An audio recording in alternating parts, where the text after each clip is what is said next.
नमस्कार, बहुत स्वागत है आपका। आप देख रहे हैं छत्तीसगढ़ राउंड अप। मैं हूं आपके साथ ऋतु ज्ञानवानी। सबसे पहले बात रायपुर से बड़ी खबर की।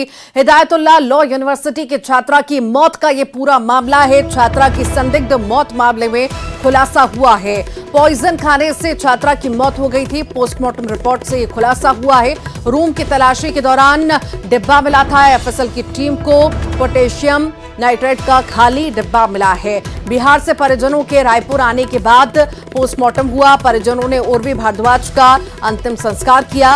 रायपुर महादेव घाट में किया गया अंतिम संस्कार। राखी पुलिस फिलहाल मामले की जांच पड़ताल कर रही है।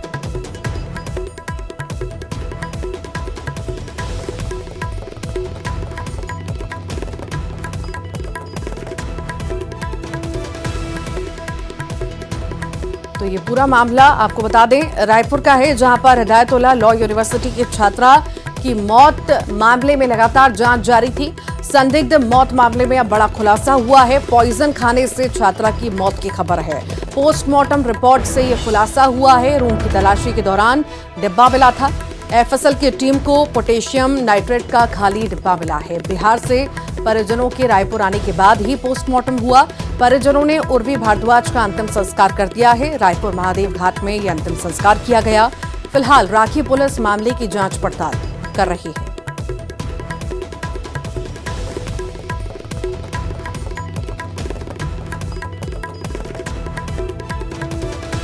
और इसी पर ज्यादा जानकारी के लिए युगल हमारे साथ जुड़ गए हैं। युगल, हिदायतुल्लाह यूनिवर्सिटी की छात्रा की मौत मामले में बड़ा खुलासा हुआ है। सुसाइड ही था और जहर खाने से मौत हुई थी युवती की।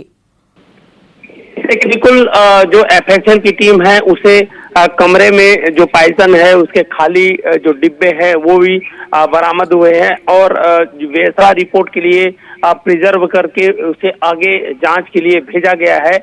और पूरी जो जांच की प्रक्रिया है और रांची थाना पुलिस है वो कर रही है। अब देखा ये जाएगा कि जांच में किस तरह का आगे और खुलासा हो सकता है। क्या ऐसी वजह रही है जिसके कारण उसने सुसाइड की, जहर पॉइजन खा करके जान दी है। तो पुलिस फिलहाल इस मसले पर इस दिशा में जांच कर रही है। वो फोन कॉल है, डिटेल्स है, सभी खंगाले जा रहे हैं। छात्र छात्राओं से बयान भी दर्ज कराए जा रहे हैं ताकि किसी तरह का कोई दबाव या किसी तरह की कोई और बात तो नहीं थी। पूरे मसले की पड़ताल फिलहाल कर रही है, लेकिन अभी प्रथम दृष्टा यही पता चला है कि पॉइजन लेने की वजह से मौत हुई है। जी ठीक, बहुत बहुत शुक्रिया युगल।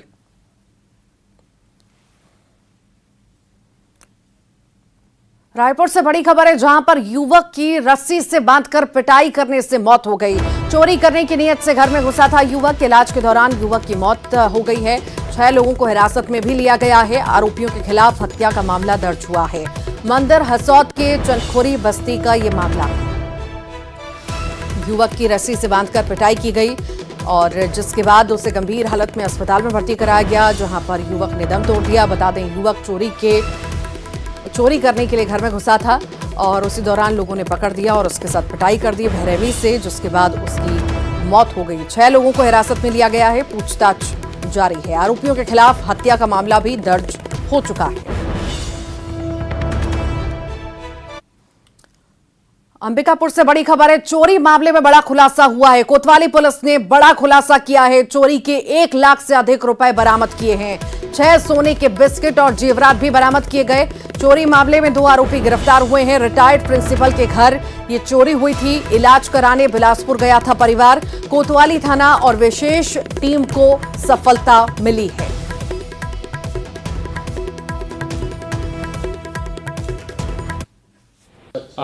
दोनों ही आरोपी जो हैं पूर्व में भी चोरी के मामलों में जेल जा चुके हैं। और जो सूरजपुर में तो जो राहुल साहू है उसके निगरानी बदमाश है। और ये जो यहाँ का राहुल पैक में दुर्ग से बड़ी खबर है। एटीएम से लाखों की चोरी हुई है। एटीएम मशीन काटकर लाखों रुपए चोर ले गए। एसबीआई के 2 एटीएम मशीनों को निशाना बनाया गया। कैश लेने के बाद आरोपियों ने एटीएम में आग लगा दी। भिलाई के हुडको क्षेत्र की यह घटना है। भिलाई नगर पुलिस फिलहाल जांच पड़ताल में जुटी हुई है।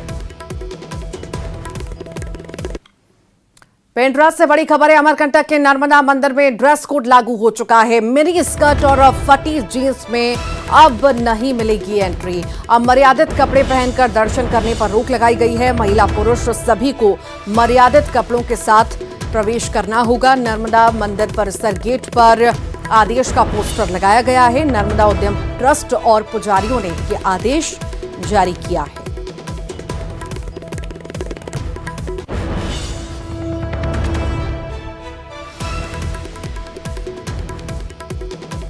कम से कम धार्मिक स्थान में, सार्वजनिक स्थलों में जहाँ पर जाएं तो मर्यादित कपड़े, मर्यादित वस्त्र, मर्यादित परिधान और संस्कार को लेकर के यहाँ मंदिर में प्रवेश करें। धार्मिक परिवेश को लेकर के ग्रहण करें।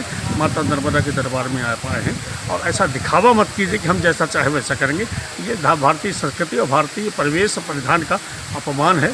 इससे जो है गलत प्रभाव पड़ता है, आप गलत मानसिकता प्रभाव पड़ता है। लोग देखते हैं क्या कहेंगे आपको बुरा लगे कि, लेकिन आपको निर्लज्ज होकर के मत आइए हमारे मंदिर में। दक्षिण के जितने भी प्रतिष्ठित देवस्थानम हैं वहाँ पर सब में गणवेश का विशेष ध्यान दिया जाता है। वही परंपरा इस प्राचीन नर्मदा उद्गम मंदिर का है, जो दक्षिण की परंपरा से ही निर्मित है। आदि जगत गुरु शंकराचार्य जी के द्वारा ये प्रतिष्ठित देवस्थानम है। इसलिए हमारा अनुरोध है कि मंदिर में माताएं एवं सभी पुरुष वर्ग भी गणवेश का विशेष ध्यान रखें और मंदिर के अनुकूल वस्त्र पहन के आएँ, तभी वो दर्शन के योग्य माने जाएंगे। अन्यथा वो मंदिर के अंदर प्रवेश ऐसे वस्त्रों में न करें जो प्रमाणित नहीं है, जो मंदिर के पूजन के लिए। जगदलपुर में चित्रकूट वन परिक्षेत्र में तेंदुए का आतंक है। तेंदुआ लगातार पशुओं पर हमला कर रहा है। वन विभाग ने इलाके में नोटिस भी लगा दिया है, नोटिस बोर्ड लगाया है। विभाग ने लोगों को शाम के बाद घरों से ना निकलने की हिदायत भी दी है। गांव के पास पिंजरा लगाया गया। तेंदुए के रेस्क्यू के लिए वन विभाग इलाके में मौजूद है।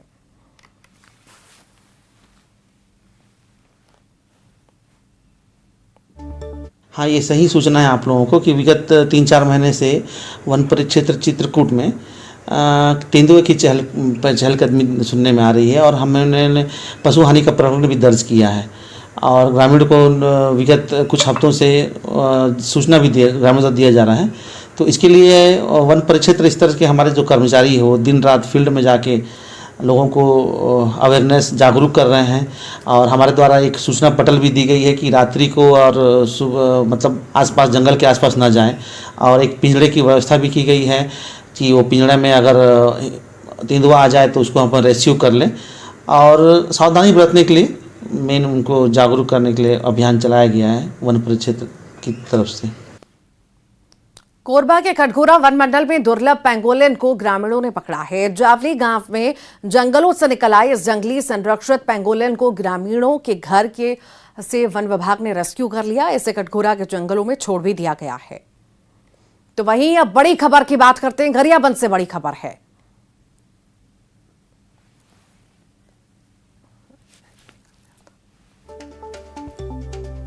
तो जावली गांव में दुर्लभ पेंगोलिन मिला है। ये तस्वीरें आप देख रहे हैं। ग्रामीणों ने इसे घर में बंद कर दिया था। वन विभाग ने पकड़ा है और सुरक्षित जंगल में छोड़ दिया गया है। जंगल से भटका पेंगोलिन का रेस्क्यू किया गया है।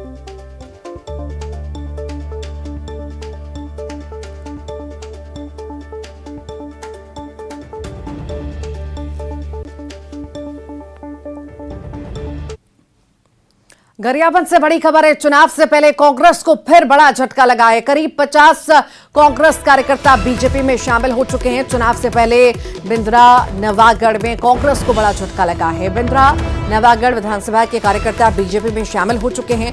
अनुसूचित जनजाति मोर्चा के प्रदेश उपाध्यक्ष भागीरथी मांझी ने सदस्यता दिलाई है। इससे पहले भी 40 कांग्रेस कार्यकर्ता बीजेपी में शामिल हो चुके हैं।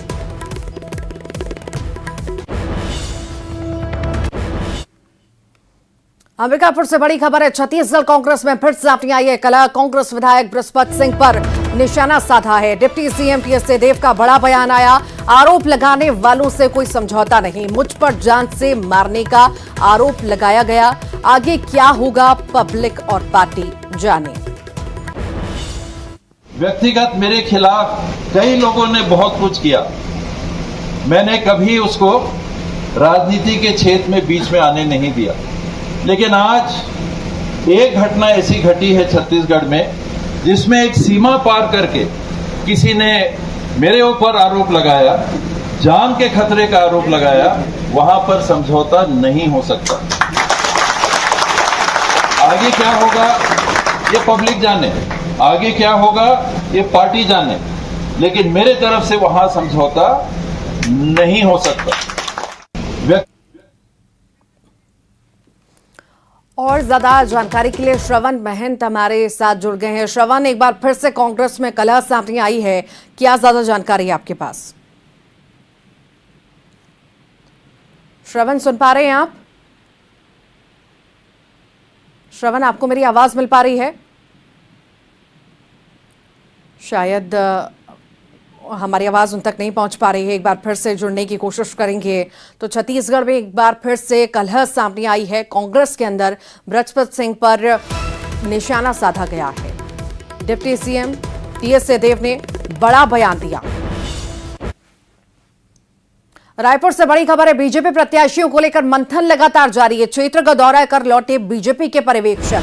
प्रदेश प्रभारी ओम माथुर से प्रभारी नवीन पर चर्चा हो रही है। सभी नेताओं से कर रहे हैं 1-to-1 चर्चा। दावेदारों की सूची भी तैयार है।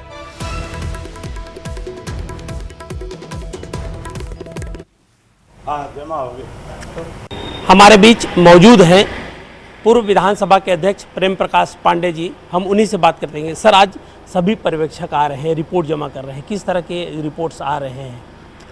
देखिए, ये भारतीय जनता पार्टी की जो परंपरा है उसके अनुसार हम सब कार्यकर्ताओं के बीच गए थे कल, और वहाँ चुनावी दृष्टि से क्या क्या किया जा सकता है और उसी में कौन उनकी क्या राय है, उन रायों को लेकर के हमारे संगठन के और चुनाव प्रभारी ओम माथुर जी, नितिन नवीन जी बैठे हैं। वो चूँकि हम लोग खुद गए थे कार्यकर्ताओं से मिलने, तो कार्यकर्ताओं की क्या भावनाएं हैं, क्या उनकी सोच है, उस हिसाब से जो भी बातें हैं उस संबंध में हम लोग उनको उनकी भावनाओं से अवगत करा रहे हैं। आप लोग लगातार विधानसभा क्षेत्र पे गए, कार्यकर्ताओं से मिले, किस तरह के पॉजिटिव जो रिजल्ट मिल रहे हैं? देखिए, कार्यकर्ताओं का मन तो है कि इस बार भारतीय जनता पार्टी को विजयी बनाना है, और कार्यकर्ताओं में अधिकतर राय लोगों की ये थी कि भाई जिसे भी पार्टी देगी, हम सब लोग इस बार कांग्रेस की जो भ्रष्ट और विकास शून्य सरकार है उसको उखाड़ फेंकेंगे। बिल्कुल, देखिए 57 विधायक हैं, वो अलग अलग विधानसभा क्षेत्रों में गए थे और समीक्षा भी हो रही है, रिपोर्ट आ रहे हैं। तो जो पर्यवेक्षक हैं उनसे भी हमारी बात हुई है, तो काफ़ी पॉजिटिव रिपोर्ट हैं वो यहाँ पर आ रहे हैं। तो ये कहा जा सकता है कि रिपोर्ट को लेकर के फिलहाल बीजेपी में, बीजेपी संगठन में उनकी बाँछें हुए हैं वो खिली हुई है, क्योंकि रिपोर्ट काफ़ी पॉजिटिव आ रहे हैं। कैमरा पर्सन मनीष गीते के साथ युगल तिवारी, न्यूज़ 18 रायपुर, छत्तीसगढ़।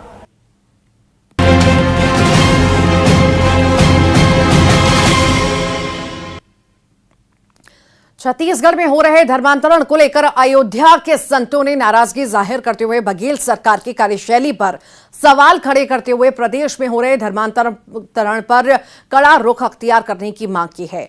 वहीं संतों ने एक सुर में केंद्र से भी मामले में संज्ञान लेने की बात कही। संतों का कहना है कि धर्मांतरण की घटनाएं जिस तरह से बढ़ रही हैं उसे देखते हुए छत्तीसगढ़ में तत्काल प्रभाव से राष्ट्रपति शासन लगाया जाए और धर्मांतरण को लेकर के कठोर कानून बनाए जाएं। साथ ही धर्मांतरण करने वाले लोगों की नागरिकता भी समाप्त की जाए। मनुष्यों के लिए यही है कि अपने अपने धर्म के अनुसार यदि वो धर्म का पालन करते हैं तो निश्चित है उसमें उनको फल मिलता है, लाभ मिलता है। इसलिए डिम्पल यादव जो कह रहे हैं ठीक है, और उनके पार्टी के और सभी लोगों को इस प्रकार से सोचना चाहिए। और जहाँ तक राजनीति की बात है तो राजनीति में बहुत कुछ लोग बोलते रहते हैं। आज छत्तीसगढ़ में उनकी सरकार है, तो जहाँ जहाँ ह्यूम के संगठन अर्थात कांग्रेस की सरकार है वहाँ धर्मांतरण, बलात्कार, अराजकता, उत्पात और उन्माद ये तो होना ही होना है, स्वाभाविक है, क्योंकि ये इनका पैतृक लक्षण है। अगर ऐसा करेंगे नहीं तो कैसे लोगों को गुमराह करेंगे? ये गुमराह करते हुए तो ये 70 साल तक इन्होंने राज किया। धर्मांतरण पर केंद्र सरकार को हस्तक्षेप की जरूरत है। एक ऐसा कानून लाए कि धर्मांतरण करने वालों की नागरिकता समाप्त हो। देखिए, जहाँ जहाँ कांग्रेस की सरकार है वो अपनी सह पर ऐसे लोगों का लालन पालन और पोषण कर रहे हैं जो धर्मांतरण बढ़ाते हैं, लव जिहाद और इत्यादि चीज़ों पर जिनका ज़्यादा फोकस रहता है। जनता की बातों पर, जनता के विकास के मुद्दों पर कोई काम नहीं करते हैं। और कांग्रेस की जब केंद्र में सरकार थी तो न सिर्फ एक राज्य बल्कि संपूर्ण भारत में इन्होंने बहुत तेज़ी से धर्मांतरण कराया लोगों। पूर्व सीएम रमन सिंह ने छत्तीसगढ़ में हो रहे धर्मांतरण पर कहा है कि कांग्रेस सरकार में धर्मांतरण की आंधी आई है। सरकार के संरक्षण में धर्मांतरण चल रहा है। तो जब से भूपेश बघेल की सरकार छत्तीसगढ़ में बनी है, इस पौने 5 साल में छत्तीसगढ़ में धर्मांतरण की आंधी आई है। सरकार के कांग्रेस के संरक्षण में बलपूर्वक धर्मांतरण की साजिश चल रही है। और इसका एक बड़ा उदाहरण नारायणपुर की घटना में 75 आदिवासियों को जेल के अंदर इसलिए डाल दिया गया कि वो धर्मांतरित नहीं होना चाहते थे। मिशनरी ताकतों को संरक्षण देके भोले भाले आदिवासियों के ऊपर दबाव डाल के मारपीट गुंडागर्दी की गई और उन्हीं को गिरफ्तार किया गया। वही हालत सरगुजा में है। कांग्रेस सरकार के बनने के बाद पूरे छत्तीसगढ़ में तेजी के साथ धर्मांतरण फैला हुआ है और ये सरकार रोकना नहीं चाहती, जानबूझकर धर्मांतरण को बढ़ावा देती, क्योंकि यहाँ से लेकर दिल्ली तक उनको आदेश रहता है। वीएचपी के आरोपों पर कांग्रेस ने पलटवार किया है। वीएचपी के आरोप पर डिप्टी सीएम टीएस सिंहदेव ने पलटवार करते हुए कहा कि स्वैच्छिक धर्मांतरण की बात मैं नहीं जानता, लेकिन प्रलोभन और कानून के खिलाफ धर्मांतरण नहीं हुआ। किनका हुआ? स्वैच्छिक धर्मांतरण की बात मैं नहीं जानता, लेकिन प्रलोभन से और कानून के खिलाफ किसका हुआ? मेरा, आपका, किसका हुआ? नाम बताएंगे तब तो कौवा कान ले गया तो वो वहाँ देखना है कि हाँ किसका हुआ, नाम बताएंगे तब। और इसी के साथ ही छत्तीसगढ़ राउंड अप के इस बुलेटिन में फिलहाल के लिए इतना है।